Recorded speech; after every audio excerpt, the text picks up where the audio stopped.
What's up, everyone? It's Matt, ESC United, your favorite Eurovision channel. And this is Mattitude, the live stream where we talk about, I don't think I need this even, about the Eurovision news of the week. And we're going to focus on Super Saturday. So welcome, welcome, welcome again. So the first thing I ought to do here is apologize for the delay. I know we were supposed to be live over 20 minutes ago. This was not intentional. I was supposed to be joined here by Roy and Connor. They were on time. They did everything that they were supposed to, but technical difficulties. I was unable to bring in their cameras into my live stream here. And I actually, I tried everything, and I'm very sorry. Roy May, I'm not sure if he's in the chat still. I'm sorry that it's only going to be me today, and usually there would have been a great dialogue, but I didn't want to just cancel the live stream since, you know, you all are waiting, and I appreciate that you waited on me popping up here.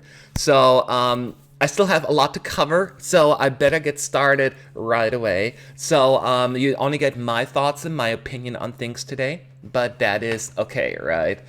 I see already. Thank you for the thank you. Congratulations on the new haircut. Well, first of all, thank you very much for the compliment. Actually, I always cut my own hair. I don't even get a haircut. It's too expensive. Like this alone would have been $20 at least plus tip. So I just use my own clippers and do it. So I save a lot of money that way. I try to do it every other week, but you know how it goes. Sometimes you get distracted. Anyway, I want to welcome you all into the chat, and we have a lot of ground to make up. And I'm going to go for this real fast, and I would love to hear from you as well, exactly what you are thinking and your thoughts. I know a lot of people were thinking I'm going to go live yesterday, but there were too many shows and I didn't want to distract people. Plus Sanremo was on until like 5 in the morning. It was ridiculous. So at this point, you know, I wanted to make sure that we at least have the relaxation of what is going to happen. And that's what I'm going to do. And the shows started really early because, you know, we do have actually a show that happened in the middle of the night for a lot of people, or early in the morning. It's Australia. Australia has made a decision which act they are going to send to Eurovision in Rotterdam, and I would love to talk this through. And keep in mind, this will be my personal opinion here, and I think there's so many options here that we will disagree on a few things. So that is okay. I just want to be honest with everything that I am saying here and not pretend that I like something that I didn't. So who are your current winner based on the current song? Someone's asking. We'll get to that. Let's focus on the shows real quick, and then we'll go from there. And let's have a dialogue here. So first up, let's start with Australia Decides. And for me, I'm not sure if you watched the video that I've done. I've done my reaction video to all the 10 songs. I did think that the overall quality was really good in Australia this year. There were a lot of authentic, good songs out there. And that is exactly what I wanted to see, authentic music. Now, if you look at my top 5, the eventual winner was not in my top 5, but that is okay, I guess, because that's how the cookie crumbles. But just to make it official, it was in the end Montaigne with Don't Break Me who won the contest in Australia. Interestingly enough, she won the jury vote with 54 points, and then almost the identical amount of points, 53, from the televote, although overall that's only a second place. But point-wise, it was enough to actually take the lead over Casey Donovan's Proud, who won the televote by 7 points. So this is the song that is going to represent Australia. Australia, as we all know, has a perfect record at the contest as far as qualification is concerned. They've never missed a final since they joined the contest 5 years ago in 2015. We'll talk about and see you think if this is going to continue in 2020. Now, if you watch my video, my personal favorite was Jaguar Johns with Rabbit Hole. And that one only finished in 6th place overall. The juries did not care for it at all. I think it's a fantastic song, and I would have loved to see this one at Eurovision, but it wasn't meant to be. And then a close second, I must say, was Didiri's Raw Stuff, because to me, that was absolutely raw stuff. I thought that it was a touching song, and it was, I love the vibe of it. I love the lyrics. I love the whole package, and I figured it would be a long shot. Doesn't sound like a winner, but I just liked it. I just really, really liked it. And I think Vanessa Amorosi was one of the fan favorites as well, which was my personal 4th place. She finished in 3rd overall. I would have been really cool with that song as well. So those were all really, really good songs. And then ultimately, it was Montaigne, Don't Break Me, that ended up victorious for the reasons I just mentioned.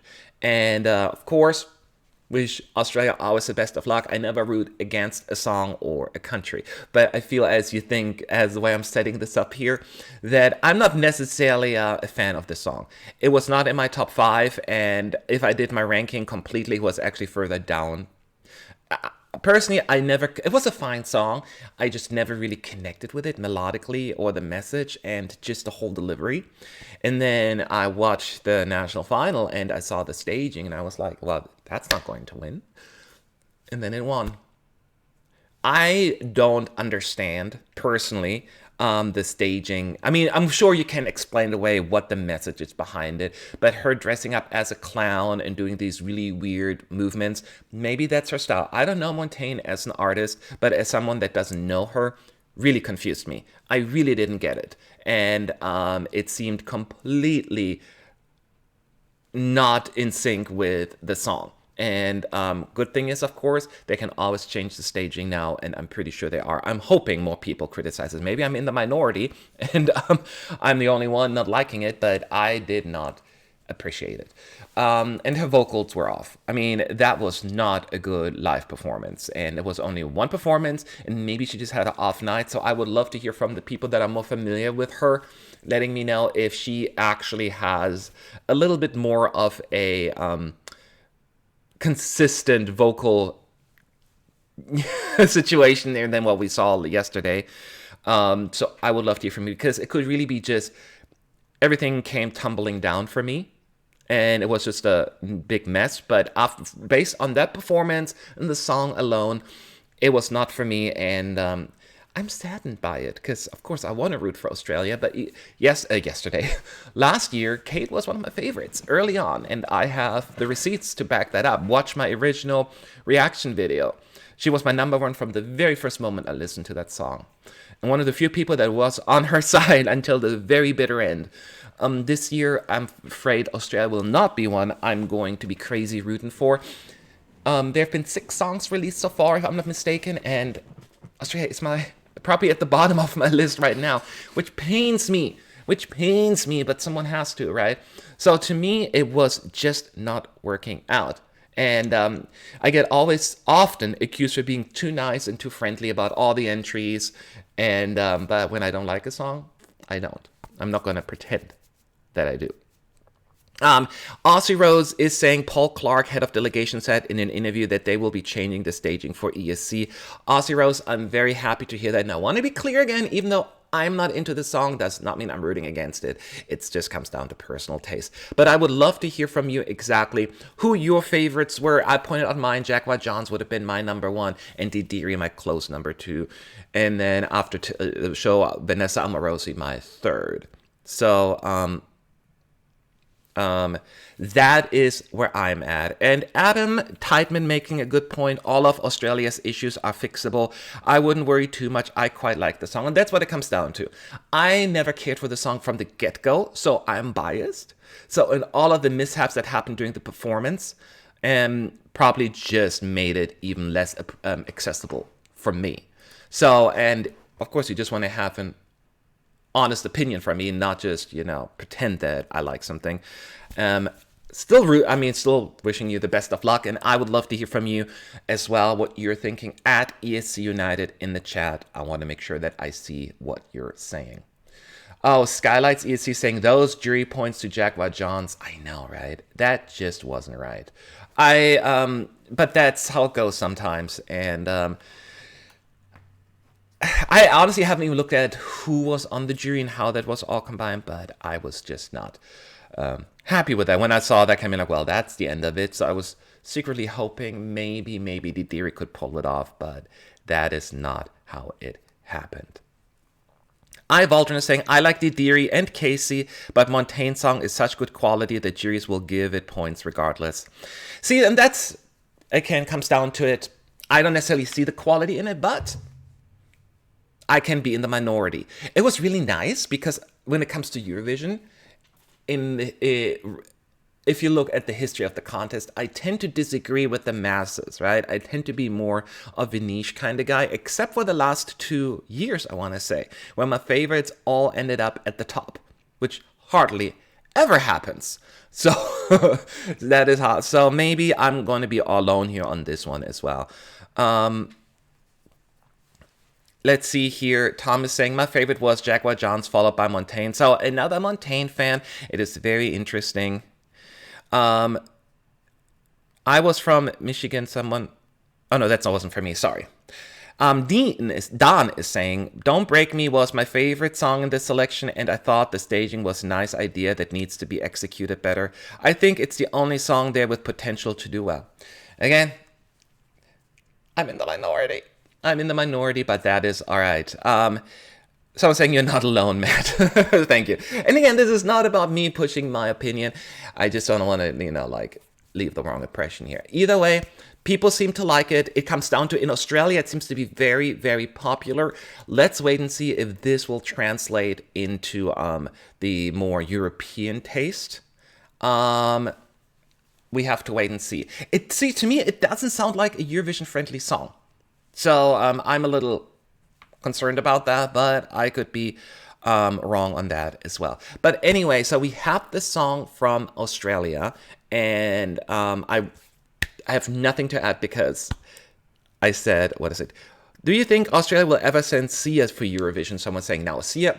It's not that they wouldn't want to send Sia. Sia would not do it. I mean, she is too big for Eurovision. And that, I mean, not in a, condescending way towards Eurovision, but as a big artist and that is established and has a big career, Eurovision can actually more hurt than help you, because if you are someone like Sia or Adele, you insert the name, you come in with the expectations you have to do well. Imagine Adele coming in third behind a song like from Moldova or then Estonia, right? And it's nothing against the countries, but there is a certain mindset that Adele has to win because she is Adele. And God forbid Adele flops, like in 20th place. That's not going to help her, or Sia. And that is exactly why I understand why famous people or established artists will not go to Eurovision unless they're trying to re-energize their career. So that is definitely my opinion. Someone's asking, Matt, did you like the host, Suzanne? I feel horrible right now because I semi-skipped that because I was behind. I slept. So in the morning, I had it recorded. So I just listened to the songs and forwarded through the rest because then the next shows came on. I feel terrible. But the show started at 2 in the morning here. 1 in the morning, and I just couldn't do it. So I fast forwarded to it. So you totally caught me here off guard with that question. And the last thing I want to bring up, and Dimitros brings it up as well. What do you think about Dami Im wanting to represent Australia in 2021? I'm all for it. The first returning act. I mean, Jessica Mowbray was a semi-returning act, I guess, but it doesn't really count because, she was only the Inabel act in 2014. But she would be the actual first act to represent Australia twice, because as you know, Dami Im brought home Australia's best result to date, a second place in 2016 with this, The Sound of Silence. And it was an amazing, that was a song that I liked in the studio version, but live, it just, boom. I was like, yeah, this could win. And it won the jury vote by a landslide, but it just wasn't quite enough to win overall. So I'm saying, get Matt off the screen right now. I will replace. Recording shows is not allowed. Sorry. So it But back to Dami Im is I would be thrilled. I loved her, but once again, I keep saying that it comes down to the song, right? Should Australia make a 2021 All-Stars edition? Someone's asking. That's a little bit too early. I think they've been in the contest for less than 10 years. Maybe at the 2025 mark would be cool. But talking about an All-Stars being still like the newest country in Eurovision, maybe a little premature in my view. So yeah, that is where we're at with Australia. We'll talk, and at the very end, I didn't answer all the questions. You feel free to ask some of the other questions as well later on, so we can go through that. I'm happy to answer them. But we got to move on because we got a few other shows coming up here as well. I don't want to miss them. And then another country that has selected a song, because we got at least 3 songs yesterday, so we have a total of 6 now, is Italy.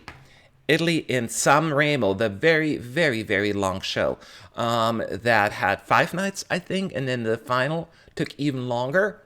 Holy camole. I also left for a little while, and you can judge me as much as you want, but I do have stuff to do. I got to record and all of that stuff. So I came back for the results then, of course, and I thought it was very interesting. Ultimately, it came down to Francesco Gabbani, who represented Italy in 2017 with Occidente Cama and was the fan favorite, then only finished 6th overall, which is still a great outcome. And then along with Diodato, Fai Rumore. And it was a nail-biter, wasn't it? And ultimately, we have this gentleman as the winner. Diodato, Fai Rumore, is going to Rotterdam to represent Italy at the Eurovision Song Contest 2020.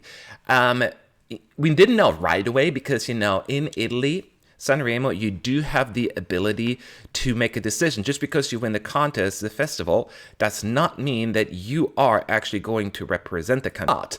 Now, people may be saying that, oops, that was the wrong one. People are saying that that's not fair. That's not fair. But keep in mind, remember Mahmoud last year? Dead last with the public vote and became one of the favorites and almost won the contest, or at least 2nd place. But you know what I mean. And so I'm not necessarily discouraged by that. Now, as soon as the results came in, I listened to the song because I didn't listen to them up front. Again, I did it afterwards to all of the songs because I can't do them all. And some of you are way better at it. So I listened to the winning song first and then to the other songs afterwards. So I was able to do my reaction video. And I love it. I know I feel bad, like coming from Australia, not quite as high. And then Italy being like, kaboom. And it is a little bit more of a traditional song. It's the Italian ballad that I assume. And I saw some of the comments already on my video. If you haven't watched my reaction video yet, please do so. That they don't quite get it and that I'm being nice, but no, I'm not. I mean, I'm being nice because it deserves all the recognition. To me, Fai Rumore, it touched my heart. It's just like, when that chorus kicks in, you're just like, oh. I just wanted to, I couldn't help it. It hit me like a rock, really, really hard. It was beautiful. I love these moments. I wish I could recreate that and listen to it again and have that. I think it's a very powerful melody and it touches me. And after reading the lyrics, I'm even more impressed. And I liked his voice very much. And the overall thing is really, really good. Now, the song is 3 hours and 47 minutes. 3 hours? 3 minutes and 47 seconds long. Although, kind of looking at the show, Sanremo, I wouldn't be surprised if it was a 3-hour song either. But it was 3 minutes and 47 seconds long, and that means they have to cut 47 seconds. That's a lot to cut from a song, right? So I'm curious how they're going to get that done.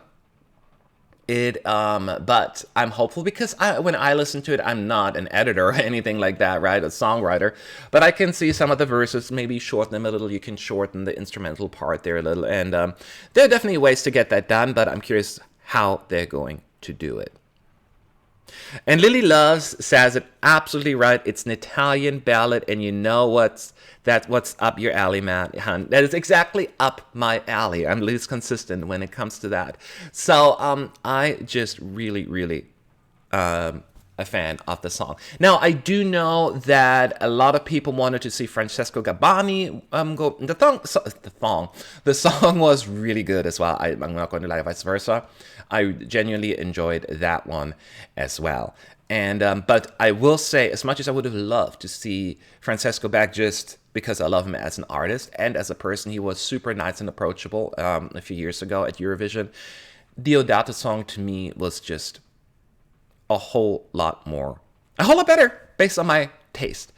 But yeah, that is definitely the opinion that I have, and I would love to hear from you how you guys feel about the song and who your favorites were. It sucks when you have 20 plus songs, in a running. You know that there will be a majority of people disappointed, because that's just how it goes. The Thong song. And so I would love to hear from you. So the questions, I'm looking it up. I really liked Idin. Trying to remember who that is. Give me 2 hot seconds. Who's Idin again? See, I listened to all of the songs once, but there were so many that I don't remember which one's which. I feel horrible right now. Some of them kind of stood out to me. What is your opinion on Levante Tick Bomb Bomb? That one I kind of liked, actually. I must say, it wasn't like, I don't think it was in my top 3. First of all, last year's Sanremo to me was a snoozer. I didn't hardly like any song, right? And it wasn't for Mahmood. Mahmood had like, the only song that I thought was like, and everything else was just like, even Il Volo, who I just love, even their song was just not for me. But this year, I thought it was a really good lineup. I thought there were a good amount of songs, so it was a little tougher to do that. So yes, then there's the song is called Eden. Oh, it's Rancor Eden.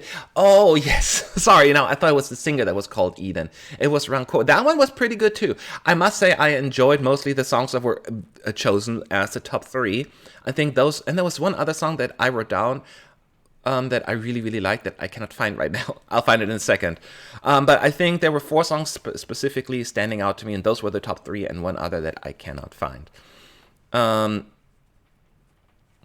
My favorite was Rancor Eden. Fire Amour is also great, very emotional. I love Sanremo. Yes, Alice, Sanremo, it is very interesting because Sanremo always gets a reputation of being old-fashioned and outdated, yet they always do well at Eurovision, or almost always.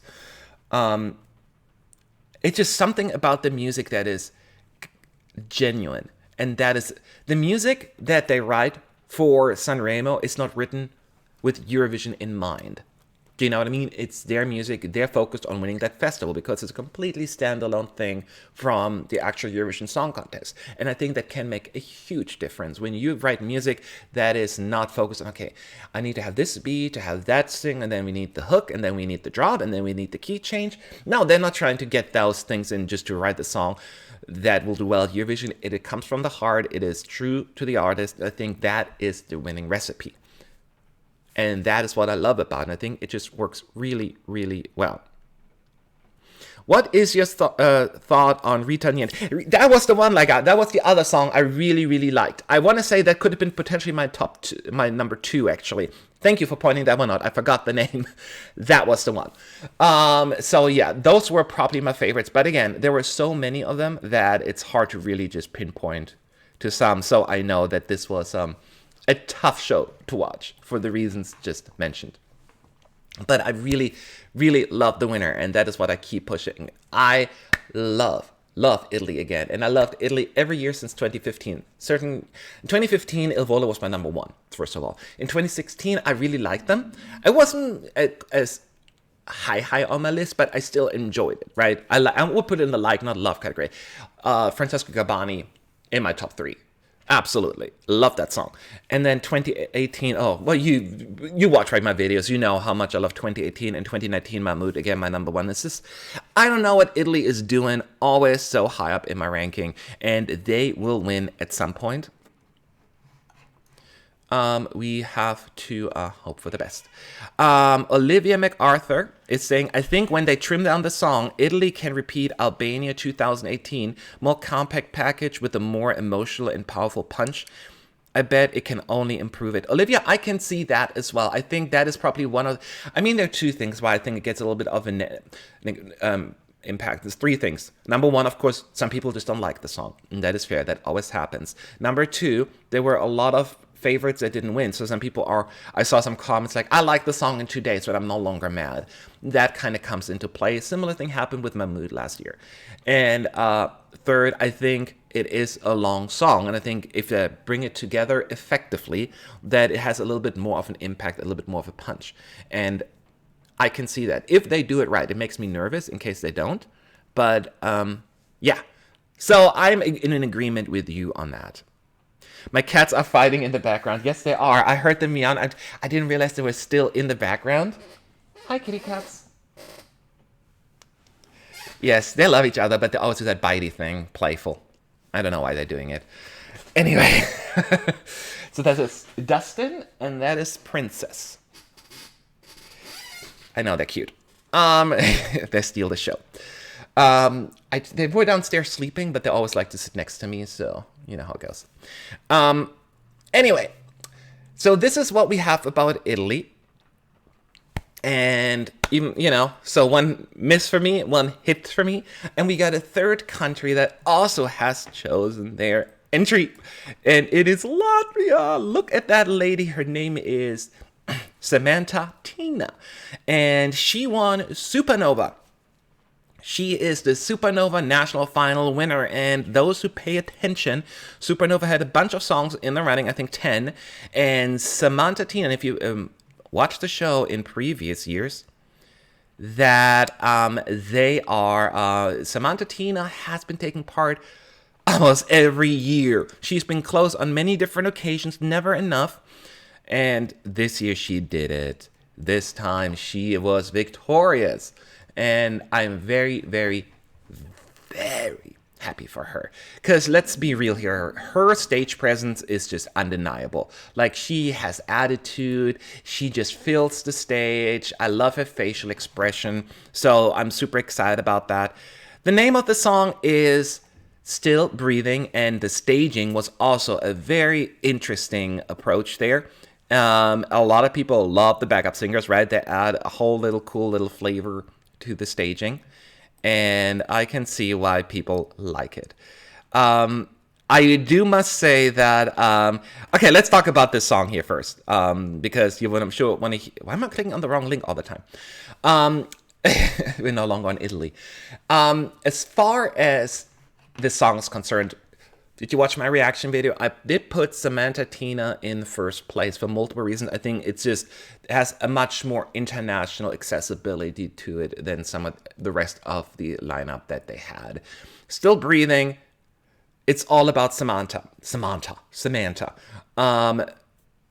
Her stage presence, her voice, everything really makes the song work. There are other cool parts about it. I really like the song.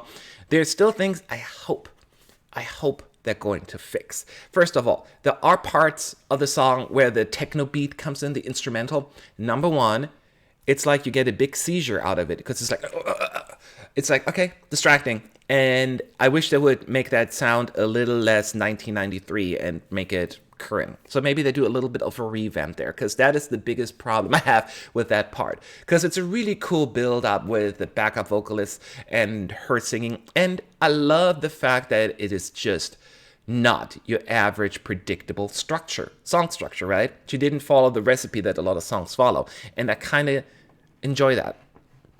And I do know that the lyrics, if I'm not mistaken, were written by, someone says in the chat as well, Mezzoso by Aminata. So I was right, yes. So she written that. So it's a lot that's going on stage. It could be interpreted as messy to some. And I understand that. There needs to be like roughening it up, the song, the revamp, the staging, all of that. This is not a complete product there. And but I must say, I do enjoy it, and I do think it was the right choice for Latvia looking at the lineup there. I I like other songs. Like my second favorite was Katrina Demanta, Heartbeats. I mean, that one was just so playful and fun.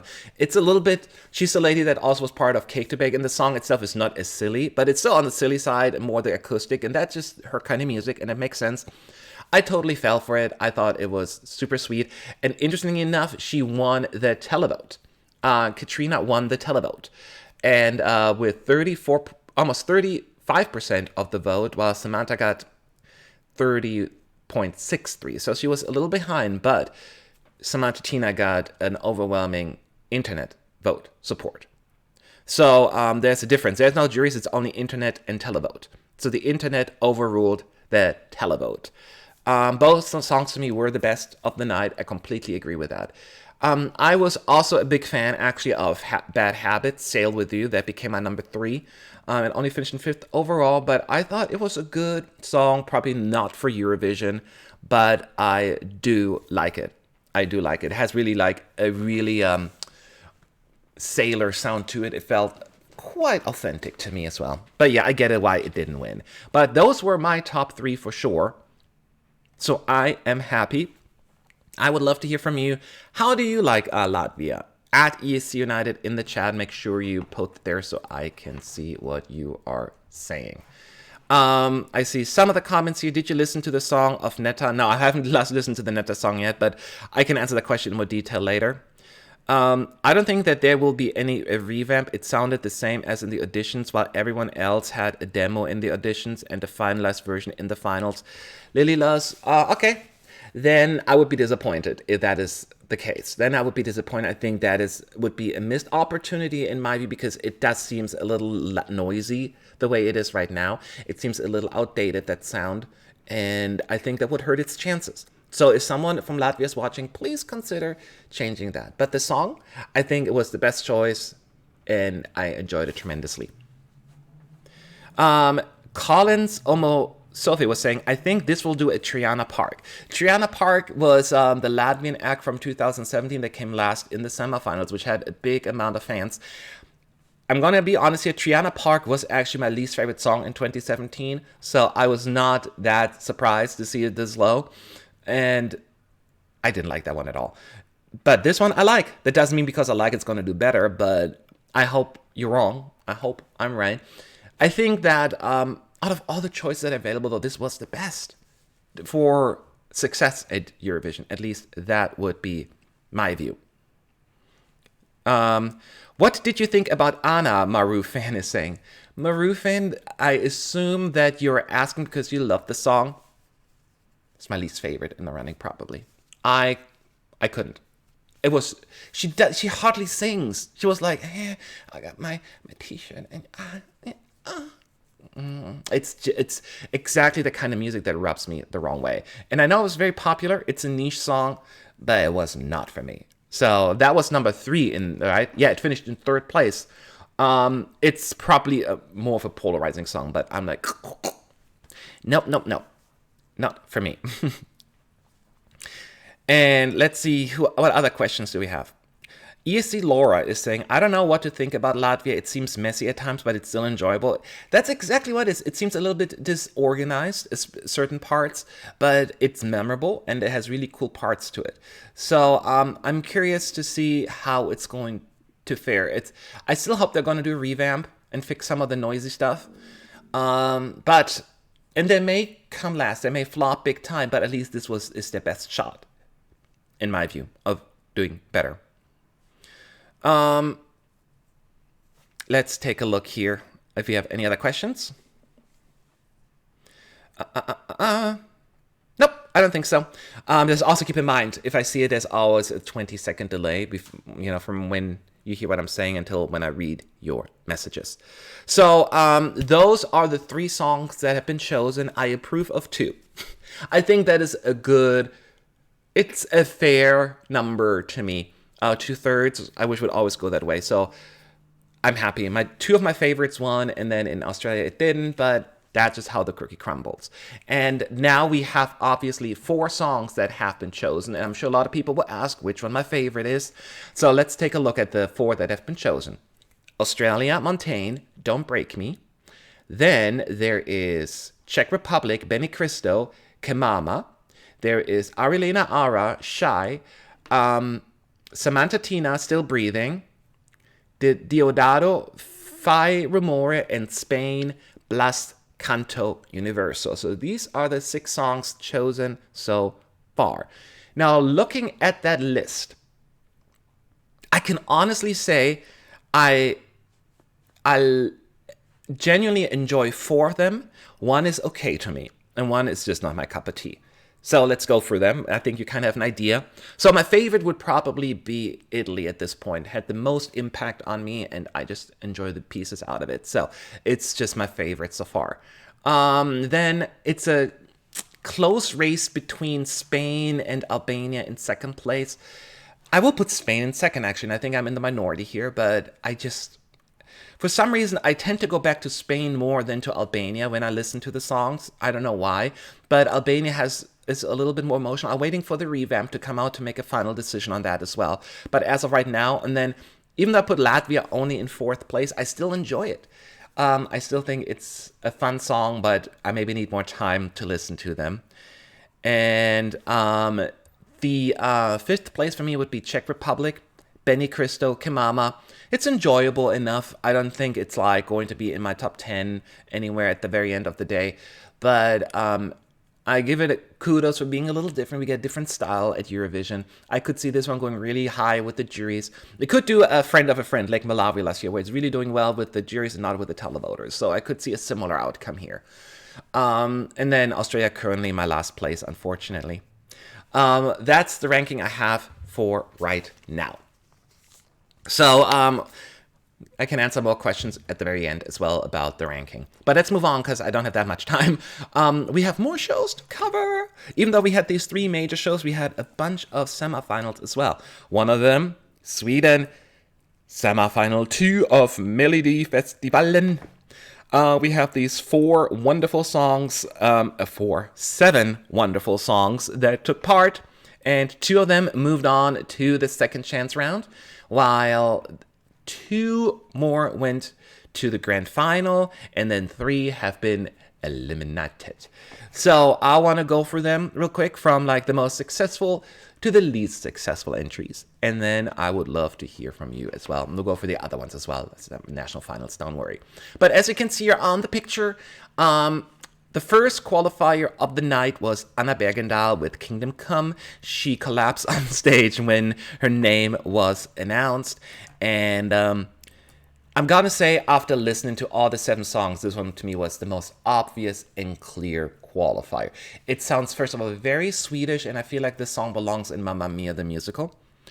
That is how I felt about it. And I don't mean that as an insult, I mean as a compliment, because it just, I was like, people need to send music that is, the music that they listen to in their country, and this is the kind of music I expect from Sweden. That is exactly what Anna Bergendahl delivered. It was very enjoyable. It was definitely the most catchy and memorable melody I've had, and the most sing-along melody in my view. So absolutely, to me, deserving, and I'm so happy for Anna Bergendahl. You still feel bad for her with the whole 2010 dilemma. Not just that she didn't qualify, of course it sucks for every country, but not qualifying in Sweden is a big deal. The media went so hard on her. She disappeared basically like for a while there and didn't want to go back to Melodifestivalen until last year. Now she's back, and regardless of what's going to happen to her and the finals, she should be very, very proud. I'm very, very happy. And then, as pointed out, there is a second qualifier that we need to talk about, and that is Daughter. Daughter with Bulletproof. She's the lady in the bottom left of the screen. And she also had like a redeeming story arc here, because she was actually one of the favorites in last year's Melodifestivalen in her respective semi. And then she didn't even make it to the second round of voting. Like, she was eliminated super early. And so she came back with a vengeance, and she succeeded. I will say I wasn't sure if she's going to qualify in my initial ranking. After the listening to 1 minute snippet, I put her in 4th place, and I will say vocally she could still work a little harder, because mostly the backtrack was doing the work for her.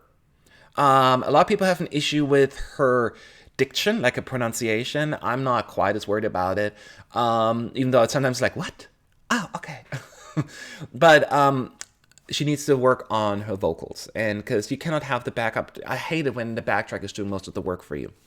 And I love the staging though, like with the lasers or whatever, the light bulletproof. That was very effective because it was like, oh my god, she's going to be on stage alone. This is going to be boring.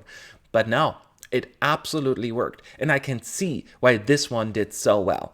Absolutely. Was it my number 2? Probably not. It was no, but I can see why. So it's absolutely fair. Absolutely fair. And I cannot complain about it. So my pre-favorites were Anna Bergendahl and Clara Hammarström, right, with Nobody. Those were my initial favorites. So I think it was a really close race between the top 5, I have a feeling, or at least like the top 3, 4. Let's go through the second chance rounds, and then I'll answer your questions as well afterwards. The first second chance round announcement was for Paul Ray, Talking in My Sleep. He is the gentleman on the right center, and Talking in My Sleep actually is a really formidable ballad. I enjoyed it. It's a good chorus. It's a good melody. It definitely stays with you. So I can definitely not say anything bad. I had an issue with the staging. Like, talking in my sleep. And then he's doing that. It seems like almost like, do you remember that you're performing a ballad? It was a little distracting to me. It's a style, once again, but to me it was mostly distracting more than anything. But I will say it is definitely a deserving second chance round. I had it in my 3rd place pre-night, and I think it's kind of like still 3rd, 4th place. So definitely I would have put it through as a second chance round as well. I think Sweden got it right there. And then the other pre-qualifier is Mendes featuring Alvaro Estrella, Vamos Amigos. And I had it in my last place in my actual, snippet reaction video.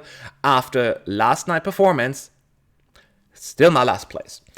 I just don't get it. Vamos Amigos, everything, just the title alone is so cliche. And so I'm like, oh my God, are you serious? It is a big mess. It's a cluster fish. So I just don't get it. Nothing against Mendes or anything, because, his song was fun a few years ago, but this is just not for me. It's definitely, a party song and people gravitate towards it. So I was not shocked that it would go through the second chance round. I thought there was a chance it couldn't directly qualify. I think it won even the family show in the afternoon or the day before. I didn't think it was going to go directly through, but I thought there was a chance. So I guess in the end, second chance is better than nothing, but the song was not for me. Absolutely not. And that leaves 3 songs out. Clara Hammarström, Nobody. And she was actually way ahead of Linda Bengtsson and Jan Johansson in the points. She got like 951,000 in the first round alone. That's a lot of points, actually, in votes. And I have a feeling it was really close. And she just missed it out by a few votes. That would be my guess, because I liked Nobody. It wasn't a perfect song, but I love that high note, and at some point it reminds me a little bit of Problem by Ariana Grande. That was very powerful to me as well. So I was disappointed that she was eliminated. I personally probably would have put her in the top 2. It would have been Anna Bergendahl and Clara Hammarström if it were up to me in the direct qualifiers. And then as far as second chance would have been Daughter and Paul Ray probably. So that's how the cookie crumbles, right? So I thought this was a fantastic song, and it must be very disappointing for her, because she had a great song, but it's just the lineup of the semi. And then Jan Johansson and Linda Bengtsson, so first of all, Linda Bengtsson's song, I enjoyed. It was just, this typical Swedish Schlager music that we need to have. I figured that she wouldn't go into directly for the finals. I was hoping maybe just a tiny chance to make it to the second chance round, but even then I was not hopeful. So it wasn't enough in the end. But I am happy that she went again, but she is at a point, I think her music is just no longer succeeding at Melodifestivalen, and she always gets eliminated early. But I'm glad she doesn't give up, and her spirits are always great. Do you watch her? She was always just full of energy. I love her, and I enjoyed the song, but I get it. I absolutely get it. And then Jan Johansen, who was actually replacing Thorsten Flink, right, is his name, because, he has some criminal charges against him. I liked Jan Johansen's voice way better than Thorsten's, and I actually kind of liked the song. Was it like something that I knew it was going to be eliminated, but I'm not going to lie. I thought it was a sweet, unassuming song that, deserves some credit here. I don't want to be too mean about it. So overall, here's the thing about this particular semi. While there weren't many songs that I loved, there wasn't much love, there was a lot of like in this one. So therefore, I think the overall quality was pretty good in this one. I just missed that love moment. The only song I disliked was Vamos Amigos. So the other ones I liked to a certain extent, different levels of like, that is. So that is the outcome that we have here. What are your favorites and your thoughts on Melodifestivalen? Make sure at ESC United, and I'll read them where they come in. Shannon0893 is saying, I think Jan did a good job giving the limited time he had. Absolutely. It was also a very simple staging, a simple song, and at Melodifestivalen, this may not be the right kind of song, but I'm glad we still have that kind of music. And I appreciate it. I appreciate it for that. Freddie Fox is saying, imagine if Anna was to make it to Eurovision and see the relief on her face when she presented for the final. That would be a beautiful story arc come to an end, right? Because it would have been exactly 10 years ago. She represented Sweden with This Is My Life in 2010. So exactly a decade later, she goes to Eurovision and redeems herself. That would be a great story. I wouldn't mind that song. It's a good song. I don't know how this would work in Europe. It's hard to imagine, but it could work. It could work. And I loved the staging was really good with the dances and all that stuff. Oh, there's one thing I want to say about Melodifestivalen. I would assume that they have more good dancers. It's like, number one, almost the same dancer for every song. And not only that, they're there every single year. And then I see them in Eurovision as well, every single year. It's so fascinating how all the dancers are like the same. They have more dancers, right? I'm not trying to get the others one unemployed, but maybe switch it up a little, because like this one lady, I recognize her from Switzerland last year. She was then a dancer for Cyprus the previous year. And then that one guy has been a dancer for Robin Bengtsson at Eurovision. And then I saw him for Cyprus last year. So it's just like the same people. It's the same people. That makes funny, but I'm nothing against it. But that was the thing that stood out to me. Olivia MacArthur is saying, this is the first time Melfest had 2 solo female acts go through the direct final from a semi since the 2000s. Wow, I didn't realize that. Guys often do well at Melodifestivalen, I have noticed. I'm trying to think when I liked Victoria the best a couple of years ago. She was my number one. Last year, John Lundvik was my favorite, so that was the guy. And the year before, I didn't care about any of the songs. 2018 was the weakest year, in my view, in Melodifestivalen history. But yeah, that was interesting. So it was 2009, someone is saying the last time. So that is very interesting. I didn't know that. Kingdom Come is better than Ashes to Ashes, ESC Zeb is saying. I think Kingdom Come has a much more instantaneous impact. Ashes to Ashes I like as well, but it's more for grower. While Kingdom Come is an immediate, has a hook, has that moment, and that, in Eurovision terms, is the best thing you can have. Maru fan is saying, but there was one fail moment in Anna's performance. I guess 222 when she threw a t-shirt, she accidentally threw one t-shirt on the camera. Oh, really? I didn't see that. Oh, that you're talking about, you're still in Latvia. I was thinking Anna Bergendahl. I'm like, she threw t-shirts? You confused me. And Aussie Rose saying, and I think you're right about those dances and Sasha JB. Thank you very much.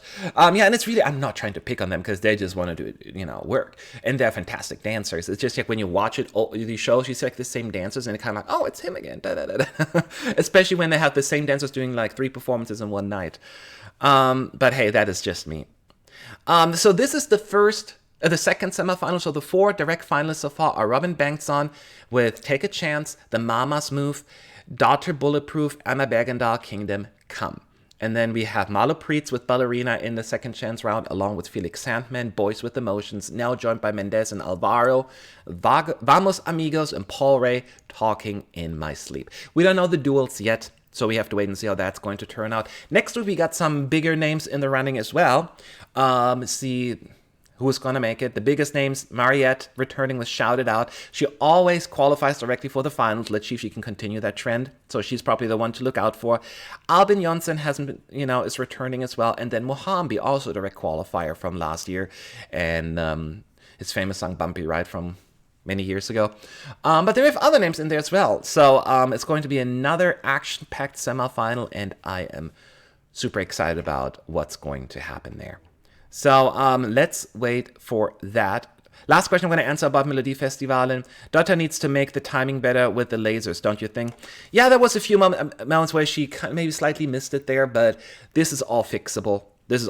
She has plenty of time to do that. In addition, Eurovision is even further out, and who knows if they can do the same effects. So I'm not too worried about that. All right, let's move on. I'm not going to spend too much time on this one. Actually, I'm lying. Well, it's Norway. So Norway's Melodi Grand Prix semi-final 5 came to a close yesterday. So we're done with all the semis and going to the finals next week. We have the final lineup. So here are the 4 acts that took part yesterday. And once again, I did a reaction video. Make sure to watch it. But maybe don't, because it was definitely not the most... what's the properly correct term here? Most exciting one, I guess. Excuse me, I had to drink something. I didn't care for any of the songs in the running there. So when I tried to watch all the shows yesterday, this was definitely on the back burner because, I didn't have a strong opinion regardless. But ultimately, it's were the 2 duels, Jenny Jensen with Mr. Hello versus Elin and the Woods, We Are As One. And I put We Are As One as my personal second favorite, and Mr. Hello should have been eliminated, and that is exactly what happened between Ellen and the Woods. We Are As One. The right one went to the second round of the gold duel. We Are As One it's a cool little vibe to it, Nordic and that style, but I just don't think it was melodically and anything remarkable, but I loved the staging. It looked beautiful. It looked amazing. So it was definitely the right song to go through. Now the other one, semi was Kevin Boyne, Stem Pame versus Lisa Vassilieva, I Am Gay. Cute. Okay, so those were the songs in battling it out, and again, according to my video, Kevin Boyne was probably my favorite, only because at least it had like a beat, it has like an oomph, and it has like a catchy melody. But I do know that the lyrics were a disaster. Vote for me, and the staging was a little silly as well. So if I would have been Norwegian and spoke the language, I probably would have felt the same way. So it was eliminated over I Am Gay, and I cannot take that song I Am Gay seriously. I can't. It is ridiculous. I understand it's a supportive song of the LGBTQ community. Fair, I get that. I just don't get the song. It is too silly. It is too over the top and seems like, come on. I just couldn't do it. So ultimately then it was Lisa Vassilieva facing... with I Am Gay facing Ellen and the Woods, We Are As One. I was definitely rooting for Ellen and the Woods at that point. Not that I had a strong opinion regardless, but it was the song I Am Gay that has won and is therefore going to perform in the finals. Nope, not for me. Sorry, Lisa. Not for me. This was probably, no. We'll leave it at that. No. So I'm only going to talk about then also Tane Damli, who is already a direct qualifier. So 5 songs already directly qualified for the finals, right? And she was one of them. By the way, I forgot to point out, this was the Northern Norway semifinal, and someone told me that this is also the least populated area of Norway, therefore there are less singers and talent out there, so maybe that explains the lack of quality in the semi, I don't know. But Tane Damli with Hurt Sometimes was a fine song. I mostly enjoyed the staging. The song is a little on the safe side for me. It's not bad, but it's certainly not my favorite either. It's just right there. So, yeah, overall this semi was just to me a little uneventful. So now it's time to ask your questions and share your opinions about the fifth semifinal and just overall MGP, because we have now the final lineup. And I will tell you at ES United, as always, make sure to leave your thoughts. I know one of the questions is going to be, who are you rooting for in Norway now that we have the lineup? Well, I can tell you right now, I'm going to look at the list as we speak. And I do think the song that had the two songs to me that probably I'm most excited about and had the biggest impact are Magnus Bokn, Over the Sea. It's my kind of music. Yes, it's very Alexander Rybak-y thing, and maybe in 2020 it's not going to do as well, but I like it.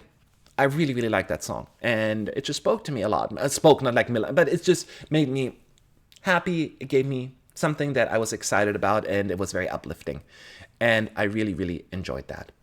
And then the other song I really enjoyed, actually, and maybe need that song just because it should be fun to have, it would be Riley Wild. I never thought that it was going to stay high up in my ranking, but I just enjoyed it. It's just could it be more of a guilty pleasure? Maybe lyrically it's a little difficult to take serious, but I still enjoyed it. I'm not going to lie. Those were definitely my two favorites in the running. And the other one that I did enjoy was Kristen. I'm sorry, not Kristen, forgive me. Ulrike Brandstorp's Attention, that's my number 3.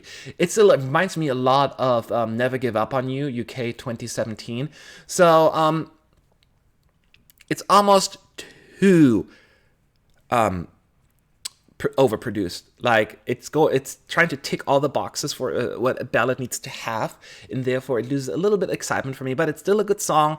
I wish the promise with this one is because the backup track was also too loud and almost took away a little bit from the vibe of the song, so I'm hoping that's going to change in the finals, and if that were to win at Eurovision, that is a good song as well. Those are the 3 songs that stand out to me the most. Yes, I mean, One Last Time, Ray Alexander is fun, but it shouldn't win, in my view.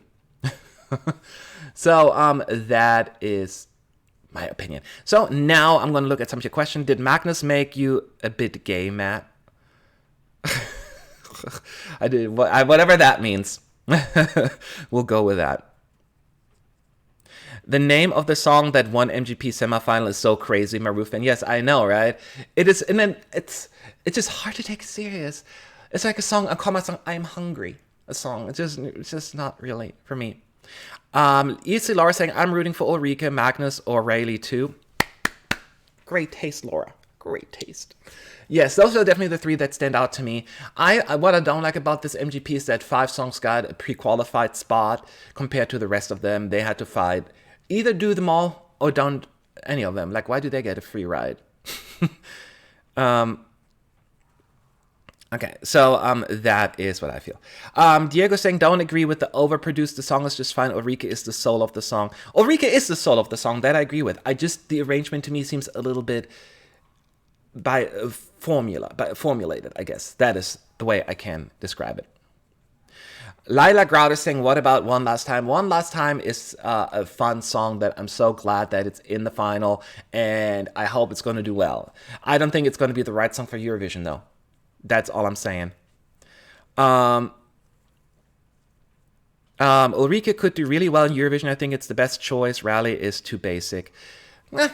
We'll see. I mean, yes, I agree. Riley's song is a little basic in a certain extent, and I don't think it's going to do well with the juries, but it has more of a fun factor to me. And those can go really well in the televote. Ulrike could probably do well in the juries, but I really get this Never Give Up on You from UK. It's just not going to do that great in the televote. I'm worried. That is just my opinion. Just mine. So this is the outcome. We have to wait for next week. We'll go from there. I have to kind of go through the rest of the week because I only have 7 minutes and I have to head out. What else do we have? We have Iceland. Look at these 5 beauties. These, the more if you look at the bands and the acts.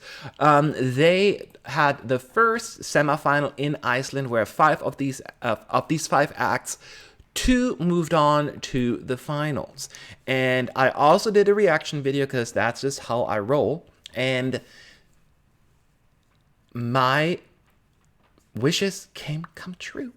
Because the two songs that went through were Isolde and Helga. Klukkan Tifa is the duet of those two ladies you see at the bottom in the center. And then Dima Amirkivi is the other act going through. It's the band at the top right.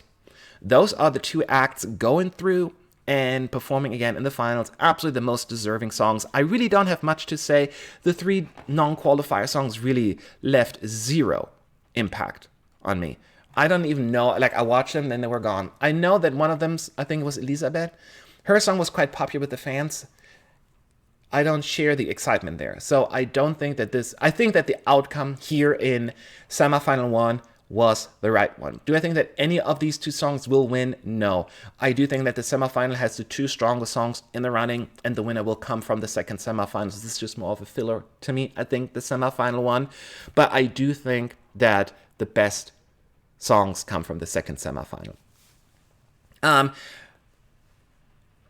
Okay, so Laila Grout is saying, no, Iceland must listen to you for Semi 2. I know, right? My Semi 2, maybe the top 2 will go through as well. That would be perfect. So your questions for Iceland, because there's not much else to say. At ESC United, Kid Isaac staging was cringy. Yes, that was the first song of the night. I was like, oh, awkward.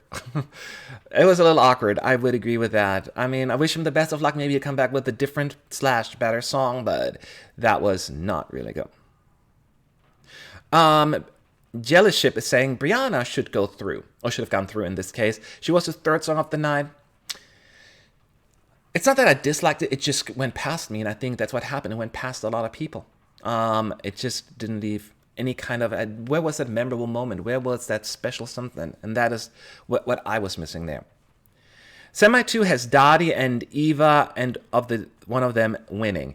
Dadi and Eva, yes, this is my top 2, and I do think that one of them will win. And my money is on Eva, of course, but Dadi has always that special something when it comes to staging, right? His songs are okay in the studio version, but live it's just goofy, silly, and it works. So maybe it'll work this time around. So yeah. Will you comment on Vitbeer? That is next, I think, on my list. I'm going through them. Yes. So Iceland, not much else to say about that one. We have to wait for the second semifinal because this is where the stuff is happening. And then we're going to have Ukraine next. As you can see here, Vitbeer 2020th semifinal 1. We had that yesterday as well. And let me just say that Vitbeer is very, very much polarizing. You either like that music or you don't, right? There is very little mainstream music in the running, at least in this particular semi that I listened to. They were all very artsy and alternative and just downright odd. And I mean that as an insult. It was a very interesting lineup, and I think a lot of these songs are, I don't even know, like hard to get into unless you really get it. So I think that's why I'm calling them polarizing. I see a lot of people in the chat screaming this was the best, and that's what I'm talking about. A lot of people liked it. And, okay, the microphone is still on. I don't know if I agree. But this comes down to me. So I found these songs very difficult to get into.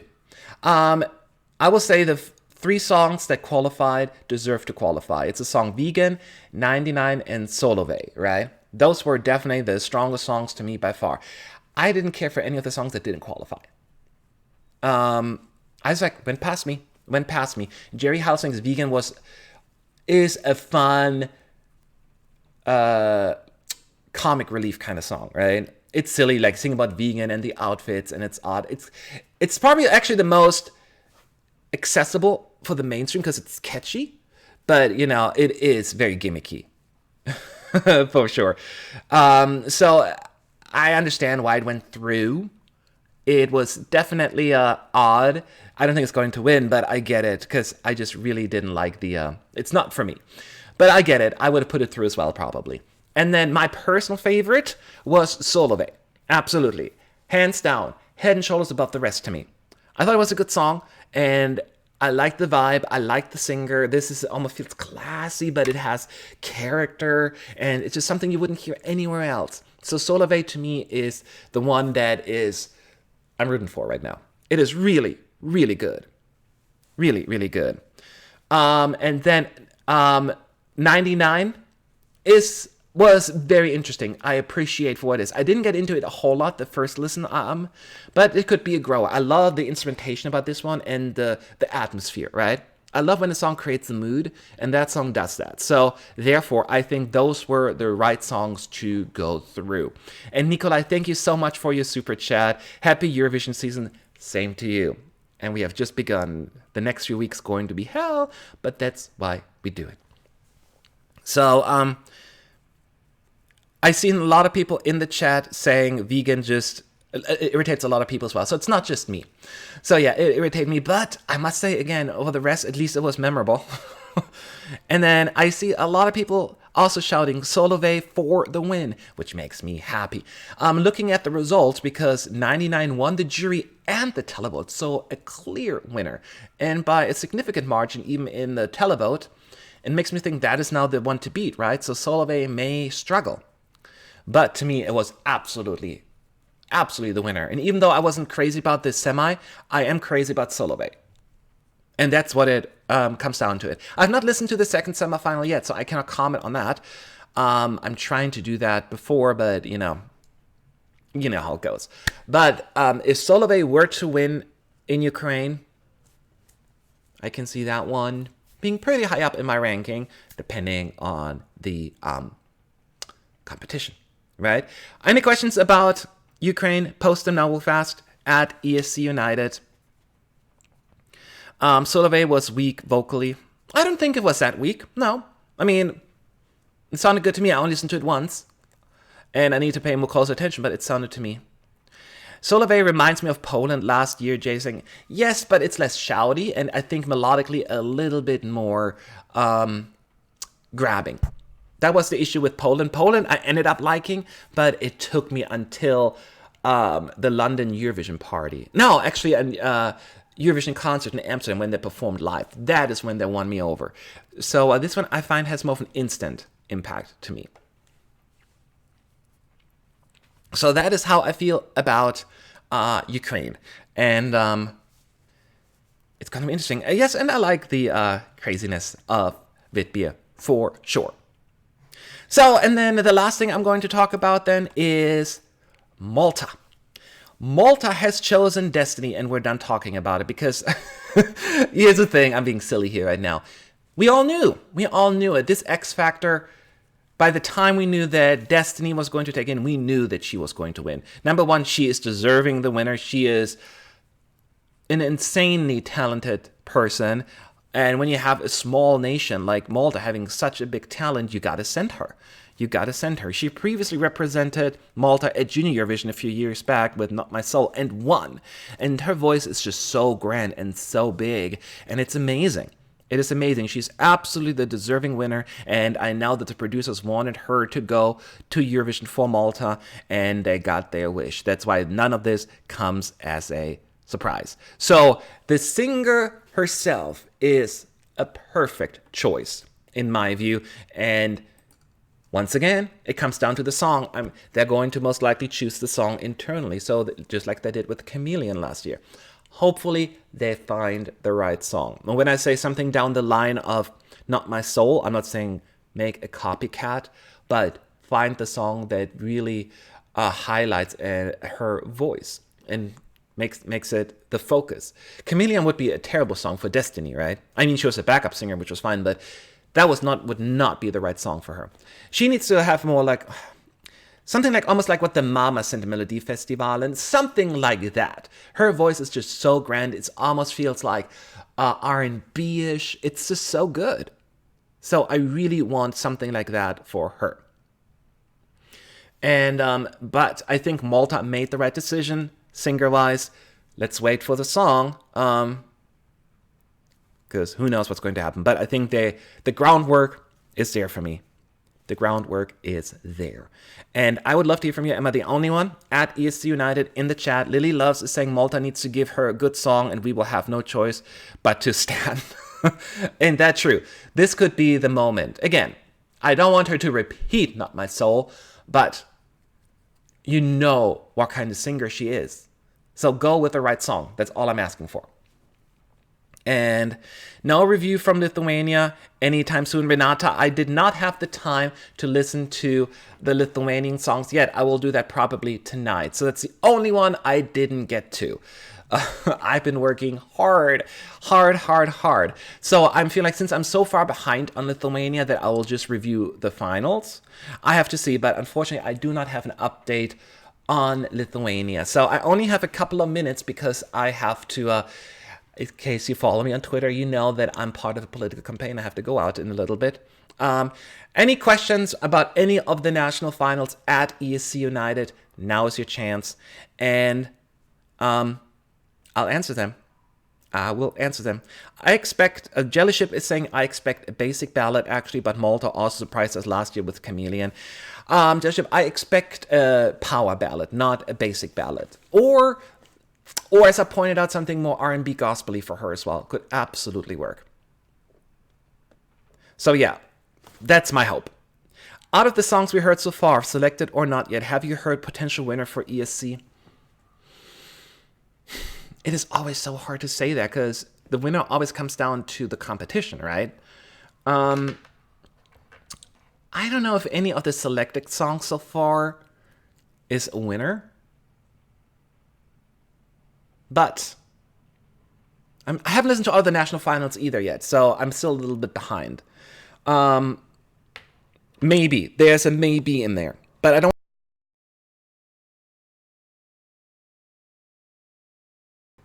Yeah, I hate my microphone. Maybe there is something out there, but I'm not certain, and I don't want to jinx it. I have not listened to Biovizia yet, someone is asking. That's on the list now as well. Definitely this week. Trust me. Trust me. Okay, Olivia MacArthur. If the Mamas win Melfest, I'd be worried that they and Destiny would cancel each other out, but due to having a very similar styles of music and singing techniques, especially in the semi.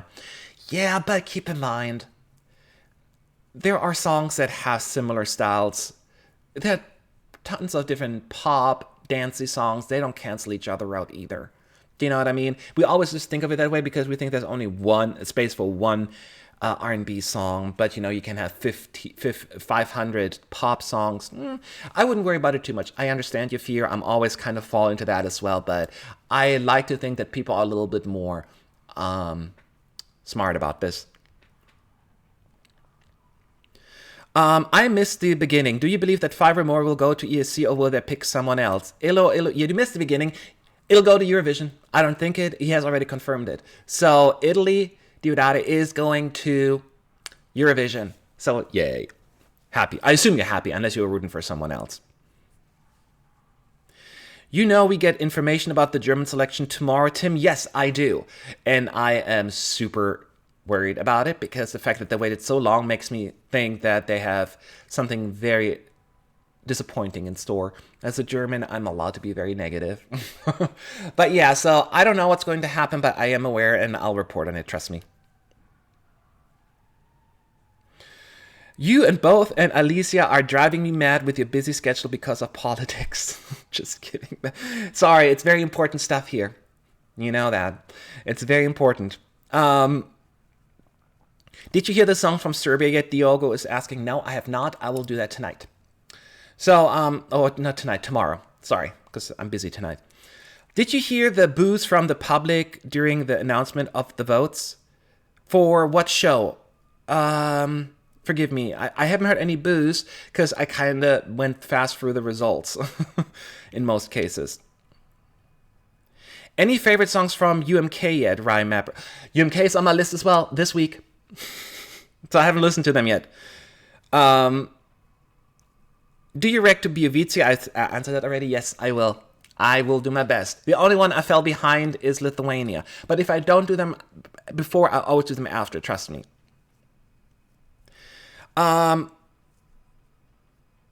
What do you think of Hurricane? Hasta la vista. I don't know which one that is. Forgive me. What country? I think I answered all the questions. Yeah. So I gotta head out because,